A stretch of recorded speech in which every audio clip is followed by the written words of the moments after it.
तर मुलांनो, आज आपण एका नवीन पाठाला एका नवीन भागाला शिकणार आहोत. जो आपला विषय आहे आता 7वी मधील विज्ञान विषय.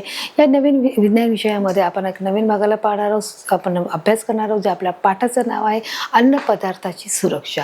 बघा, अन्न पदार्थाची सुरक्षा पाठामध्ये पाहणार आहोत की प्रसारणामध्ये आलेले जे सारे विषय आहेत. बघा, अन्न पदार्थाची सुरक्षा याच्यावरून तुम्हाला लक्षात असेल की जे अन्न पदार्थ आहेत की आपण जे अन्न खात आहोत ते अन्न कशा प्रकारचं आहे, ते सुरक्षित आहे की नाही, की ते सुरक्षित असणं का गरजेचं आहे, त्या सुरक्षेसाठी आपण काय उपाय करू शकतो, या सर्व घटकाची देखील आपण याच्या पदामध्ये माहिती घेणार आहोत. प्रस्तावनेच्या माध्यमातून आपण पाहणार आहोत जे हर एक घटक या पाठामध्ये आले की या पाठात आपण पाहणार की अन्न पदार्थाची सुरक्षता ही कशा प्रकारे असली पाहिजे. त्याचप्रमाणे अन्न बिघडते कसे आणि अन्न बिघडण्यामागची कारणं ही कोणती असली पाहिजे. त्याचप्रमाणे आपण पाहणार की अन्न नासाडी कशी होते, की भरपूर प्रमाणामध्ये अन्न हे वेस्टेज जातं. मग ते का वेस्टेज जात आहे ते शोधून काढणं देखील गरजेचं आहे. अन्न साठवून व सुरक्षा कसा ठेवणे, की कशा प्रकारे अन्नाची साठवण करायची आहे आणि पुन्हा ते साठवलेले जे अन्न आहे ते कशा प्रकारे सुरक्षित देखील ठेवायचे आहे. अन्न रक्षणाच्या ज्या पद्धती आहेत त्या कोणकोणत्या आहेत व अन्नाची भेसळ आहे ती कशा प्रकारे होते, या सर्व घटकांचा देखील मुद्द्यांचा आपण सविस्तररित्या अभ्यास करणार आहोत. बघा, म्हणून आता जो आपल्या पाठाचं नावच आहे अन्न पदार्थाची सुरक्षा. अन्न पदार्थ म्हणजे अन्न हे आपल्या शरीरासाठी अत्यावश्यक आवश्यक आहे. त्याच्याप्रमाणे की अन्न का आवश्यक आहे हे देखील आपण मागच्या भागामध्ये पाहिलेलं आहे की कशा प्रकारे अन्न ही आपल्या शरीराला महत्त्वाची गरज. आपल्या शरीरामध्ये थकवा आल्यास आपल्याला एनर्जी करण्यासाठी, एखादं काम पूर्ण करण्यासाठी, आपल्या शरीराची वाढ आणि विकास होण्यासाठी, आपल्या शरीरातील जे सेल्स आहेत, ज्या पेशी आहेत ते निर्माण होण्यासाठी, तर हर एक प्रकारे आपल्या शरीराची झीज भरून काढण्यासाठी आपल्याला अन्नाची गरज आहे. पण हेच अन्न आपल्याला फ्रेश मिळणं हे देखील तितकंच गरजेचं आहे. मग ते आपण अन्न घटकाबद्दलची आपण माहिती संपूर्णपणे घेत आहोत, जे अन्न आपण रोज दैनंदिन जीवनामध्ये आपण खात असतो. चला तर आपण स्पष्टीकरणाला सुरुवात करणार. बघा, आपण पाहणार आहोत त्यांनी इथे काय दिलंय की मागील इयत्तेत आपण कार्बोदके, स्निग्ध पदार्थ, प्रथिने या सर्व घटकांचा अभ्यास केलेला आहे. जीवनसत्वे म्हणजेच विटामिन, तंतुमय पदार्थ, पाणी हे घटक आपल्याला कोणता अन्न पदार्थातून उपलब्ध आहे त्याचे स्रोत व कार्य पाहिले आहेत. बरोबर की या सर्व घटकाची बोलायला मी तुम्हाला ऑलरेडी माहिती दिलेली आहे की कार्बोदके काय, स्निग्ध पदार्थ काय, जीवनसत्वे, क्षार काय आहेत, त्याचप्रमाणे प्रथिने काय. आता मी परत त्या विषयावर जाणार नाही कारण मग आपल्याला अजून पूर्ण हा टॉपिक देखील घ्यायचा आहे. बरोबर आहे. मग या सर्व घटकांचा मागील इयत्तेचा अभ्यास झालेला आहे. मग आता आपण काय पाहणार आहोत, अन्न सुरक्षिततेच्या बद्दलची आपण माहिती घेणार आहोत. बघा, आता इथे तुम्हाला चित्र दिसत आहे. हे चित्र कसं आहे, हे रस्त्यावरचं चित्र आहे आणि एक बाई काय करत आहे, फ्रूट विकत आहे असं समजूया. बघा, इथे ती काय करत आहे, फेरीवाल्याकडून फळ घेत आहे. त्याचप्रमाणे इथे जे आपण म्हणू शकतो बटाटा वडा आहे, कांदा भजी आहे, समोसे आहेत, ते काय करत आहे, विकण्याचं काम करते. इथे कपडे विकत आहेत. इथे त्यांनी दिले आपल्या स्वभावातील निरीक्षण केल्यास असे दिसते की विविध अन्न पदार्थाची चव, रंग, दर्जा हा बिघडलेला असतो. आपण जर मार्केटमध्ये गेलो, बाजारामध्ये गेलो आणि जर सगळीकडे फिरलो तर आपल्या मुलांना काय लक्षात येईल, की आपल्या लक्षात येईल की आपण जे काही गोष्टी पाहत आहोत, जे अन्न पदार्थ आपण घेत आहोत त्याच अन्न पदार्थाचा चव आहे, रंग आहे, त्याचा जो दर्जा आहे तो कसा आहे, बिघडलेला आहे. जेणेकरून आपण जे घरात पदार्थ बनवतो, म्हणजे आपण आई कधी वडापाव बनवते किंवा समोसा बनवते किंवा जे भजी बनवते त्याच्यामध्ये आणि आपण विकत आणलेल्या पदार्थामध्ये जमीन आसमानचा फरक असतो. त्याच्या रंगात फरक आहे, त्याच्या दर्जामध्ये फरक आहे, त्याचप्रमाणे त्याच्यामध्ये चवीमध्ये देखील अतिशय वेगळ्या प्रकारचा आपल्याला फरक दिसत आहोत. कारण जे रंगाचं म्हणाल तर त्याच्यामध्ये बाहेरच्या खाद्यपदार्थामध्ये आर्टिफिशियल रंगाचा वापर केला जातो. मग घरामध्ये त्या रंगाचा वापर केला जात नाही आणि म्हणून या दोन्ही पद्धतीमध्ये फरक आहे. जर आपण सभोवती निरीक्षण केलं की आपण जेव्हा तुम्ही मार्केटला कधी गेलात, आता एक काम करा, जेव्हा तुम्ही उद्या मार्केटला जातात किंवा कधीही तुम्हाला वेळ मिळेल जातात त्यावेळेस तुम्ही निरीक्षण करायचं आहे की मग ते जे फेरीवाले असतात जिथे सगळे बसलेले असतात, मग फ्रूटवाले आहे, भाजीवाले आहे, त्याचप्रमाणे स्नॅक्स कॉर्नर आहेत, की त्यांच्या जे क्वालिटी आहे त्यांच्या पदार्थाची ती कशा प्रकारची आहे, त्यांच्या क्वालिटीमध्ये किंवा त्यांच्या पदार्थामध्ये चव, रंग आणि दर्जा ह्या तिन्ही गोष्टी मेंटेन आहात की नाही याचं तुम्हाला निरीक्षण करायचं आहे. म्हणून त्यांनी सांगितले बिघडलेला असतो असे का, आणि मग याचं कारण काय आहे की असं का बरं घडतंय, चव, रंग आणि ज्याचा दर्जा आहे तो बदललेला का आहे, त्याचा जो का दर्जा त्याचा चांगला नाही आहे, याची कारणं ही वेगवेगळी असू शकतात. असे का, अन्न बिघडण्यास कारणीभूत घटक. मग आता हे का बिघडत आहे ते आपण पाहणार आहोत. काही वेळा फळे किंवा फळांच्या साली काळपट पडतात. आपण जेव्हा मार्केटमधून, बाजारातून काही फळे घेऊन येतो, मग ते फळं कशी असतात, ती फ्रेश असतात, परंतु एक दिवस झाल्यानंतर ती अशा प्रकारचे बघा काळी पडली जातात. मग कधी कधी ती पूर्ण जे साल आहे ते काळपट पडून जातं बघा. मग आपण आणि मग ती लवचिक होतात, ती दबून जातात, ती अशी टणक किंवा फ्रेश राहत नाही आणि मग आपलं खाण्याचं मन होत नाही. मग अशा वेळेस मग ते आपण काय करतो, केळं किंवा ते संत्र असू दे ते फेकून देण्याचं काम करतो. काही वेळा फळे किंवा फळांच्या साली ह्या बघा अशा प्रकारे ह्या काळ्या पडतात आणि मग ते काळ्या पडल्यावर आपण ते फेकून देण्याचं काम करतो. काही पदार्थांना कडवट किंवा नकोसा वाटणारा घाणेरडा वास येतो, की बरेच दिवस झाले जर आपण ते फ्रूट कोणत्याही प्रकारचं जर खाल्लं नाही, ते आपण एखाद्या म्हणजे प्लॅस्टिकच्या पिशवीत समजा ठेवलं आणि आपण काढलं नाही, आपल्याला लक्षात नाही राहिलं, तर काय होत आहे, त्या पदार्थांना कडवट वास येतो आणि तो नकोसा वाटणारा घाणेरडा वास येतो बघा. कडवट किंवा घाणेरडा वास येत असतो आणि म्हणून मग ते कोणत्याही प्रकारचं काळा स्ट्रॉबेरी असू दे, त्याचप्रमाणे केळी असू दे किंवा चिकू असू दे, कोणत्याही प्रकारचं जे फळ आहे ते काय होत आहे, जे संत्री मोसंबी ह्या अशा काळपट पडतात आणि मग त्याला असा कडवट वास येतो, त्याला असा घाणेरडा असा प्रकारचा वास येतो आणि मग आपण काय करतो, त्या सगळ्या गोष्टी फेकून देत असतो. हे पदार्थ खाण्यास अयोग्य असतात, बघितलं. आणि जर हे पदार्थ जर आपण खाल्ले तर हे पदार्थ आपल्या खाण्यास अयोग्य आहेत आणि त्याच्यामुळे आपल्याला शरीराला बाधा होऊ शकते, आपल्या शरीरामध्ये पोटदुखीचा देखील आपल्याला त्रास होऊ शकतो. काही वेळा निसर्गतः मिळणारे पदार्थ मानवी प्रक्रियेमुळेच बिघडतात बघा. आता अजून एक जो अपवाद आहे तो सांगितला आहे. काही वेळा निसर्गतः म्हणजे निसर्गातच मिळणारे जे पदार्थ आहे, म्हणजे काही जे पदार्थ आहे की झाडावरून पडतानाच ते कदाचित ते खराब झालेले असतात, म्हणून त्यांनी सांगितलं आहे निसर्गतः, की त्यांच्यामध्ये कोणत्याही प्रकारचा फेरफार किंवा बदल झालेला नाहीये आणि म्हणून हे जे पदार्थ आहे ते मानवी प्रक्रियेमुळे बिघडतात. आणि मग त्याच्यामुळे निसर्गामध्ये जे मिळणारे जे पदार्थ आहेत ती त्याच्यावर मानव प्रक्रिया करतो, वेगवेगळे केमिकल टाकतो, वेगवेगळे रंग टाकतो, ते फ्रेश दिसण्यासाठी अनेक प्रकारच्या क्रिया करतो आणि त्याच्यामुळे मानवी प्रक्रियेमुळे ते काय करतात, ते सर्व फळे बिघडून जात असतात आणि मग असे फळेचं आपण जर सेवन केले तर आपल्याला ते धोक्याचं आहे. उदाहरणार्थ जास्त शिजवणे, ओलसर जागी ठेवणे, अयोग्य साठवणे यामुळे पदार्थांचा दर्जा. आता उदाहरणार्थ जास्त शिजवणे म्हणजे एखादा जो पदार्थ आहे जर जास्त शिजवला गेला, बघा इथे काय दिलं आहे बघा, जो एखादा पदार्थ आहे तो जास्त शिजवला तर त्याच्यामुळे देखील ते पोषक तत्वे निघून जातात. ओलसर जागी ठेवणे, की एखादा पदार्थ एखादं फळ म्हणा आपण जर ओलसर जागी ठेवलं तर तेव्हाही ते लवकर खराब होतात. अयोग्य साठवणूक, त्यामुळे पदार्थाचा दर्जा. अयोग्य साठवणूक म्हणजे योग्य पद्धतीने त्याची साठवणूक न केल्यामुळे देखील त्याचा जो दर्जा आहे म्हणजे त्याची जी क्वालिटी आहे ती देखील काय होत आहे, बिघडून जात आहे. त्याच्यामुळे ह्या सगळ्या अतिरिक्त गोष्टी करणे देखील आपण टाळलं गेलं पाहिजे. बघा कोणत्या कोणत्या गोष्टी आहेत, जास्त शिजवणे आहे, एखादा पदार्थ ओलसर जागी ठेवणे, अयोग्य साठवणूक म्हणजे जो ज्याचा दर्जा आहे त्याच्यामुळे तो बिघडतो. एका ठिकाणून दुसऱ्या ठिकाणी वाहतूक करताना ते खराब होतात. आता समजा एखाद्या ठिकाणाहून दुसऱ्या ठिकाणी एखादे सामान आणायचं, एखाद्या त्या जे काही फ्रूट्स आहेत ते आणायचे आहेत, मग आपण त्याच्यासाठी बसचा वापर करतो, ट्रेनचा वापर करतो, रिक्षाचा, ऑटोचा, बस, त्या तीन चार पद्धतीने जर आपण ते एखादी पदार्थ आपण घेऊन येत आहोत तर त्या पदार्थामध्ये काय होणार आहे, साहजिकच ऊन लागणार आहे, वारा लागणार आहे किंवा जास्त गर्दी असेल तर त्याच्यामध्ये ती फळं चिपून जाणार आहेत, म्हणजे त्या फळांना नुकसान होणार आहे आणि त्याच्यामुळं मग ती फळं देखील काय होऊ शकतात, खराब होण्याचं कारण नाही. म्हणून तर आपण ती कारणे बघतोय की जे अन्न घटक आहे ते खराब कशामुळे होत आहे, तर त्याची आपण कारणे शोधत आहोत. बघा अशा ठिकाणी हे कारणे आपण बघण्याचा प्रयत्न करतोय की एका ठिकाणाहून दुसऱ्या ठिकाणी जात असताना देखील ते फळं खराब होऊ शकतात. आपण जे वनस्पतीजन्य व प्राणीजन्य पदार्थ खातो ते चांगले व उत्तम दर्जाचे असावे. त्यांनी ते स्पष्ट सांगितलं की तुम्ही जे काही खात आहात, वनस्पतीजन्य किंवा प्राणीजन्य, म्हणजे तुम्ही व्हेज खा किंवा नॉनव्हेज खा, कोणत्याही प्रकारचे तुम्ही पदार्थ खा, परंतु ते चांगले व उत्तम दर्जाचे असावे. ते कसे असले पाहिजे, चांगले म्हणजे काय की तुम्ही चांगल्या दुकानातून घेणं गरजेचं आहे आणि त्या पदार्थाचा क्वालिटी म्हणजे त्याचा दर्जा देखील चांगला असणं गरजेचं आहे. ज्याप्रमाणे जर एखादी वस्तू ही रस्त्यावरती आपल्याला कदाचित ती थोड्या कमी भावात मिळत, परंतु तीच वस्तू आपल्याला दुकानामध्ये महाग मिळते, मग याचा अर्थ काय आहे की त्याच्या क्वालिटीमध्ये फरक आहे.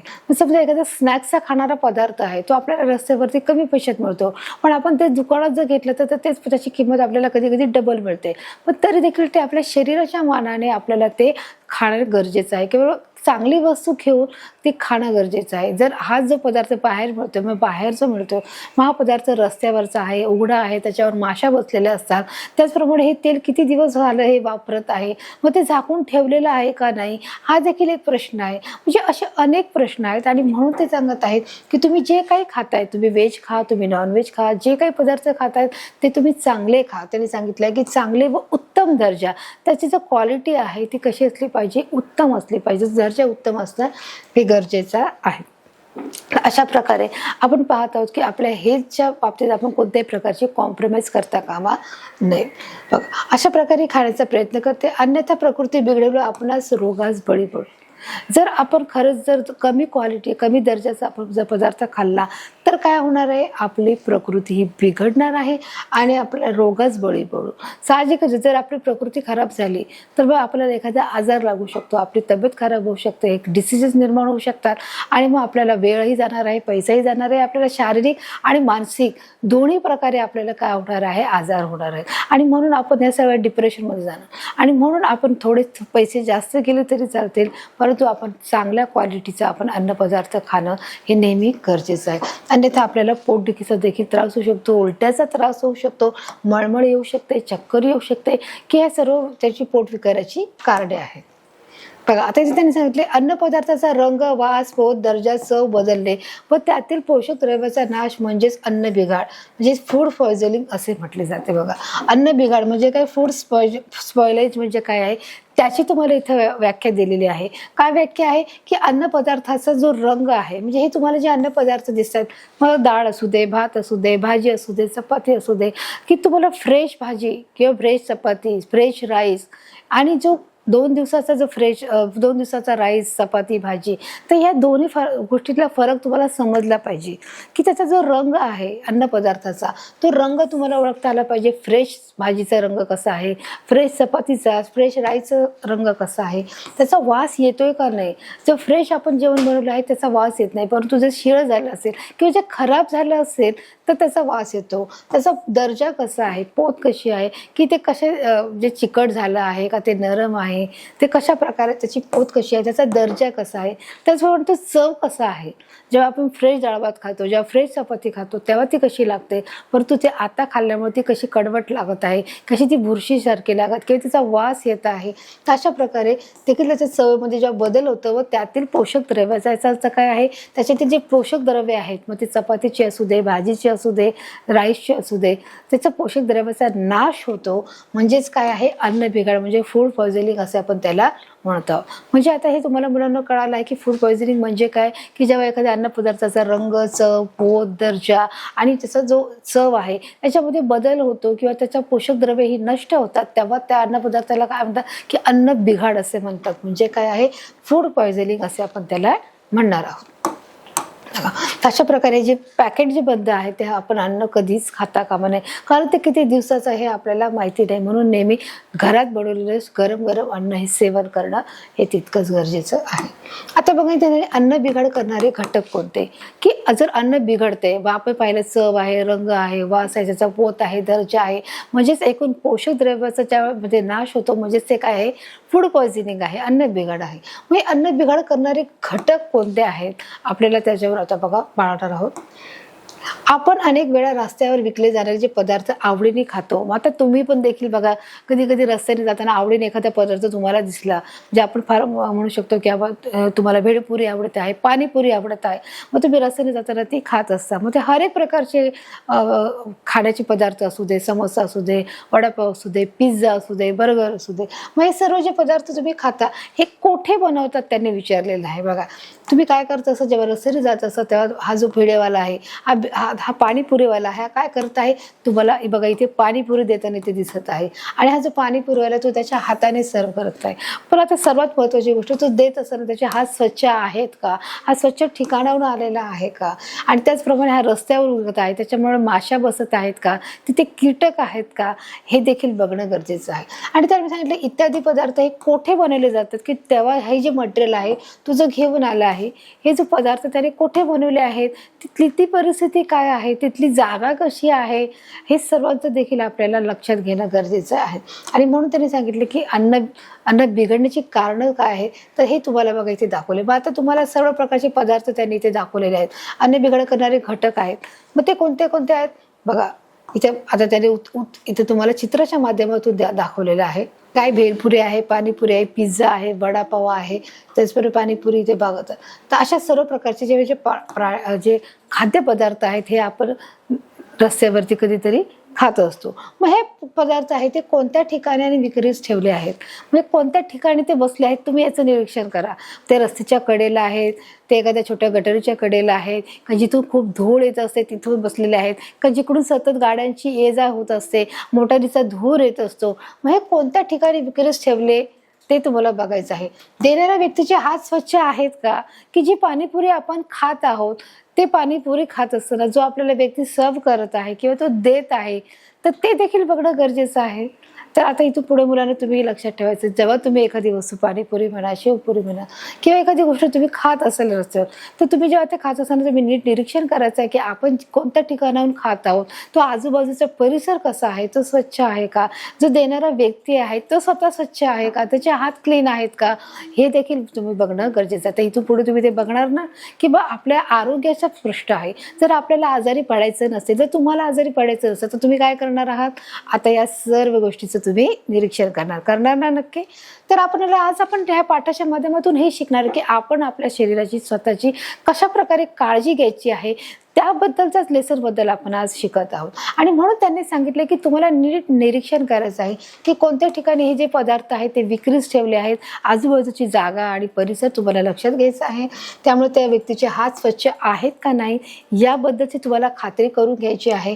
बघा तो देत आहे त्याचे हात स्वच्छ आहेत का ते बघायचं आहे. पाणी कोणते वापरले आहे, जे पाणीपुरी तुम्ही खाता मग ते पाणी कसं आहे, ते स्वच्छ आहे, ते गढूळ आहे का, त्या पाण्यामध्ये अजून कोणते तरी पदार्थ मिसळलेले आहेत का, ते देखील बघायचं आहे. या सर्वांचा विचार केल्यास अन्न बिघाड कसा होतो हे समजते. आणि या सर्व गोष्टीचा जर आपण विचार केला तर मग आपल्याला समजतं की अरे याच्यामध्ये अन्न बिघाड आहे की नाही. कधीतरी बघा एखाद्या असं होतं की आपण पाणीपुरी खातो, शेवपुरी खातो, दहीपुरी खातो आणि मग कधीतरी मग आपण बघा मग दुसऱ्या दिवशी आपल्याला त्याचा त्रास होतो, आपल्याला मळमळायला लागतं, आपल्याला उलटी आल्यासारखं होतं. मग आपण तो अरे मी काल काय खाल्लं आपल्याला, मग म्हणजे हा काहीतरी तू बाहेर खाल्लं असेल, मग आपल्याला आठवतं अरे मी काल हे खाल्लं, शेवपुरी खाल्ली. हां, मग म्हणजेच याचा अर्थ आहे की त्याने जे बनवलेले जे अन्नपदार्थ आहे त्याच्यामध्ये काहीतरी त्या अन्नघटकेमध्ये भेसळयुक्त पदार्थ असू शकतात किंवा ते पाणी असेल ते पाणी खराब असू शकते किंवा जे हाताने ते दिले की तिथल्या जे बनवताना जी पुरी आहे ती देखील खराब असू शकते. म्हणजे कोणताही प्रकार त्याच्यामध्ये बिघडू शकतो आणि त्याच्यामुळे ते सर्व आपल्या पोटात गेल्यामुळे आपल्याला पोटाचा त्रास होतो, आपल्याला उलटीसारखं होतं, आपल्याला चक्कर येते, आपल्याला डायजेस्ट होत नाही आणि आपलं जेवणावरचं आपलं काय होतं की आपल्याला जेवायची इच्छा होत नाही, कारण आपण सर्व खाल्ल्यामुळे आदल्या दिवशी आपल्याला पचन झालेलं नसतं. आणि म्हणून त्यांनी सांगितलं की त्यामुळे कदाचित हा अन्न बिघाड होऊ शकतो हे आपण समजावे जर आपल्याला त्रास होत असेल तर. आणि हे सर्व घटक आपण लक्ष देणं देखील तितकंच गरजेचं आहे. तसंच बघा आता त्यांनी सांगितले की फळाचा रंग काळपट होणे. आता त्यांनी फळाबद्दल माहिती दिली की एखादं जे फळ आहे, समजा आपण संत्री घेऊ, मोसंबी घेऊ किंवा आपण पेरू घेऊ, पण मग जर तुम्ही ते खाल्लेच नाही, ते तसेच बिस्किट ठेवले तर त्याचं काय होणार आहे, कालांतराने फळाचा रंग कसा होतो, तो काळपट होतो, त्या फळांवरती बुरशी येते, त्याचा वास येतो, ते चवीलाही खराब लागते आणि ते आपण जे फोडले तर त्याच्यामधून थोडंसं आपल्याला ते लालसर काळसर झालेले दिसत असतात, त्याचा दर्जा हा खराब झालेला असतो. म्हणजेच काय की त्याच्यातले जे पोषक द्रव्य आहे ते निघून गेलेले असते. बघा फळाचा रंग हा काळपट होणे, चव बदलणे, जसं बघा आपण मी अशीच सांगितलं रंग कसा झाला आहे, काळपट झाला आहे, त्याचं चव बदलली आहे, माणसाला आंबट वास येत आहे. जर त्याचं जे फळ आहे त्या फळाला कसा वास येत आहे, आंबट वास येत आहे. शेंगदाणे खवट लागणे म्हणजे काय मुलांनो, की जे शेंगदाणे आहेत ते हवाबंद डब्यामध्ये खूप वेळा ठेवल्याने किंवा कितीतरी दिवस ते ठेवल्यामुळे ते डबा आहे तो उघडलाच नाही. म्हणजे त्याचं काय, त्या शेंगदाण्याला हवा न लागल्यामुळे ते शेंगदाणे कसे होतात, खवट होतात. तुम्ही बरोबर खवट म्हणजे काय, तर खवट म्हणजे ते त्याचा जो रिअल स्मेल आहे किंवा त्याचं जे रिअल चव आहे ती न राहता ती दुसऱ्या प्रकारची चव लागते, ती अशी खारट पद्धतीची, किंवा ते आपण म्हणू शकतो की जी चवीला ती अजिबात चांगली लागत नाही. म्हणजेच आपण ते खाल्ल्याबरोबर आपण जे काय करतो, आपण लगेच टाकून देतो, म्हणजेच ते कशी आहे, खवट आहे. मग अशा प्रकारचे बदल हे अन्नपदार्थामध्ये घडतात. मग आता तुम्हाला परीक्षेला प्रश्न विचारू शकतात की अन्नपदार्थाचे जे पदार्थामध्ये कशा प्रकारचे बदल घडतात. अन्न खराब झाल्यावर तर फळांचा जो रंग आहे तो काळपट होऊ शकतो, त्याची चव बदलते. त्याचप्रमाणे जो मासल आहे, जो त्याचं फळाचं जे साल आहे ते आंबटून जातं, आणि जे शेंगदाणे आहेत ते देखील आपल्याला खवट प्रकारचे लागतात. म्हणजे इथं याचा अर्थ ते जास्त दिवस ठेवल्यामुळे देखील त्याचा अशा प्रकारे बघा, जे शेंगदाणा आहे तो कसा पिवळसर पडतो तो, आणि तो खवट लागतो, तो इथून खराब झालेला असतो. हे सुद्धा अन्न बिघाडच आहेत. हे बदल अंतस्थ घटकामुळे होतात. आणि हा जो शेंगदाणा जो खराब झालाय तो देखील बिघाडाचाच एक प्रकार आहे. अन्नपदार्थाची अयोग्य हाताळणी, अयोग्य म्हणजे योग्य प्रकारे हाताळणी न करणं, की जो अन्नपदार्थ आहे, मग तो फ्लावर आहे, कोबी आहे, पालेभाज्या आहे, या सर्वांची जी अन्नपदार्थाची जी अयोग्य हाताळणी आपण घेत आहोत, म्हणजे आपण ओल्या हाताने घेणे आहोत, किंवा ते घेऊन ओल्या ठिकाणी ठेवणे आहे, त्याला कशाही प्रकारे चॉप करणे आहे. अयोग्य साठवणं म्हणजे की आपण भरपूर स्टोरेज करून ठेवतोय, की जसं आपण एखाद्या आठवड्याभराची भाजी आणली आणि आपण ती व्यवस्थित साफसूफ न करता जशीच पिशवी आणली आपण तसं फ्रीजमध्ये आपण पूर्ण कोंबून ठेवलं. मग हे सर्व भाज्या हे एकमेकांना जर गर्दी राहिल्यामुळे किंवा तिथे जागा व्यवस्थित नसल्यामुळे काय होत आहे, ते सगळ्या भाज्या खराब होऊन जातात, त्या सडून जातात. पण ते जर आपण भाजी व्यवस्थित साफसूफ करून त्याला व्यवस्थित जागा करून जर दिलं तर भाज्या ह्या खराब होत नाहीत. आणि म्हणून त्यांनी सांगितलं अयोग्य साठवणं असल्यामुळे देखील अन्नपदार्थ ह्या खराब होतात. त्याचप्रमाणे अयोग्य वाहतूक, जी अयोग्य वाहतूक आहे, म्हणजे खूप खूप दिवस कधीतरी बघा गाड्या अडकून राहतात ट्रॅफिकमुळे म्हणा, किंवा इतर कोणतेही जी कारणं असते की जिथे 1 दिवस लागतो तिथे कधी कधी 2 दिवस लागतात, 3 दिवस लागतात. मग अशा वेळेस जे ट्रकमधला माल, ज्या गाडीमधला माल आहे तो खराब होऊन जातो, आणि मग तो खराब झालेला माल येतो. पण तरी देखील जे विक्रेते आहेत, जे देणारे आहेत, ते माल विकायचं काम करतात. कमी भावामध्ये का होईना पण आपला माल जात आहे आणि कमी भावात आपल्याला मिळत आहे. मग ग्राहक पण ते काय करतात, तो माल विकत घेत असतात. मग असा खराब झालेला माल मग आपण घरी घेऊन येतो, आणि मग पुन्हा आपण त्याला कटिंग करतो, त्याला माल मसाला टाकतो आणि खातो. मग शेवटी आपल्याला काय होत आहे, त्याचा पोटाचा त्रास होत आहे. मग अशा प्रकारे जो खराब वाहतुकीमुळे देखील काय होत आहे, आपल्याला अन्न खराब होत आहे. ही सर्व कारणं देखील आपली असू शकतात अन्न खराब होण्याची. तर अशा प्रकारे बघा, आपण पाहणं की अन्नपदार्थ जे खराब होत आहे त्याच्या अन्नपदार्थाची अयोग्य प्रकारे हाताळणी झाल्यामुळे, अयोग्य साठवण केल्यामुळे, आणि त्याचप्रमाणे अयोग्य जी वाहतूक आहे, या सर्व कारणामुळे देखील जे अन्नपदार्थ आहेत, ते फळेभाज्या असो किंवा फळे असो, ही खराब होत असतात. बघा, अशा प्रकारे जी अयोग्य वाहतूक आहे त्याच्यामुळे खराब होण्याची शक्यता आहे. काही अन्नपदार्थाचा धातूशी संपर्क झाल्यास रासायनिक प्रक्रियेमुळे देखील ते बिघडतात.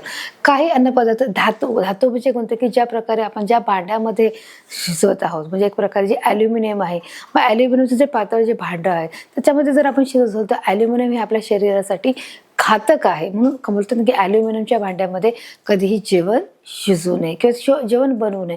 मग आता शक्यतो आपण पाहतो की जे भांडे आहेत, पूर्वीच्या काळी हे गाडग्या मडक्यामध्ये ही स्वयंपाक करायची, की जेणेकरून घरामध्ये माणसंही भरपूर मोठ्या प्रमाणात असायची आणि मोठ्या प्रमाणामध्ये भांडे उपलब्ध नसायची.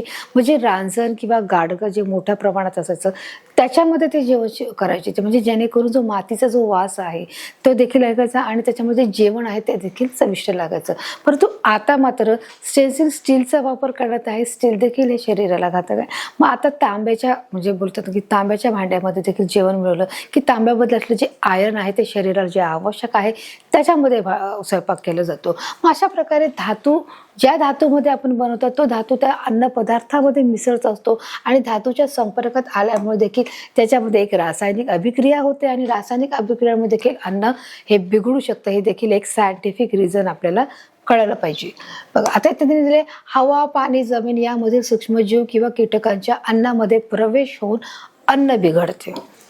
यांनी काय सांगितले की जे हवा, पाणी, कोणकोणत्या घटकामुळे अन्न बिघडत आहे, जे आपल्या आजूबाजूला राहिलेली जी हवा आहे, आपल्या पाणी आहे, जे दैनंदिन जीवनामध्ये आपण पाणी वापरतो, मग ते पाणी कसं आहे, ते चांगलं आहे का, ते सफेद आहे का, त्या पाण्यामध्ये अजून केमिकल आहे, कारण पाणी स्वच्छ करण्यासाठी काही केमिकल देखील वापरले जातात ना. मग ते पाणी कसं आहे त्याच्यावर अवलंबून आहे. जमीन, की ज्या जमिनीवर आपण पदार्थ बनवत आहोत ती जमीन कशी आहे, व त्यामध्ये सूक्ष्मजीव किंवा कीटकांचा अन्नामध्ये प्रवेश होऊन देखील अन्न बिघडतं. की जे आपण पदार्थ बनवून ठेवलेले आहेत, मग त्या पदार्थांना मुंगे झुरळे लागतात का, का कीटक लागतायत का, हे देखील पाहणं गरजेचं आहे. मग त्या अन्नामध्ये प्रवेश होऊन त्याच्यामध्ये काय होतं, अन्न बिघडतं.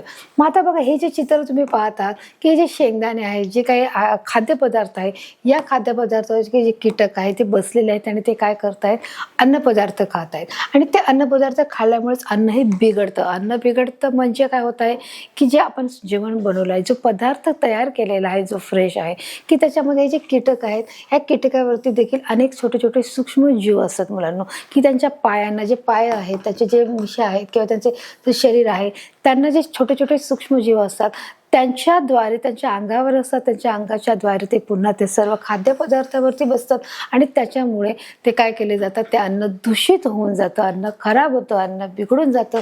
आणि म्हणूनच तरी देखील जे विक्रेते आहे, देणारे, ते काय करतात, त्या सर्वांना काढून पुन्हा ते त्याच्यावरती फडका मारून ते अन्न विकायचं काम करत असतात. मग असे जर अन्नपदार्थ आपण खाल्ले तर साहजिकच आहे, काय होणार आहे, आपल्याला फूड पॉयझनिंग होणार आहे, आपल्या शरीराला काय होणार, ते हानिकारक आहे आणि घातक देखील आहे. म्हणून असे उघड्यावरचे अन्नपदार्थ खाऊ नये.